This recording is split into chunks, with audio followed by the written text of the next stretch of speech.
Friends మీరు చూస్తున్నది దేవరకద్ర ఎద్దుల సంత. దిట్టంగా ఉన్న తూర్పు ఎద్దులేనా ఇవి? నల్లమల్ల తూర్పు జాతి ఎద్దులు. ఎంతుంటాయి రేటు వీటికి? 1,10,000 అడిగిరు ఎవరైనా? 96,000 అడిగినరట. 96,000. నువ్వెంత ఉన్నావు మరి? 1,02,000 అయితే ఫైనల్ ఇస్తారట. కడలేసిన ఎంత? ఏ ఊరు మనది? మక్తల్, నారాయణపేట జిల్లా. ఏం పేరు? రాము.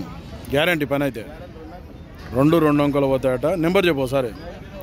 9010362690. ఎవరికైనా కావాలనుకుంటే 2 సేమ్ సైజు ఉన్నాయి. ఎద్దులు అయితే మంచి దిట్టంగా ఉన్నాయి. షేర్ వేసలేరా దీనికి? ఒట్టగొట్టలేరా? కొట్టినరా? కావాలనుకుంటే సేల్ కాకుండా మాట్లాడుకుందాం.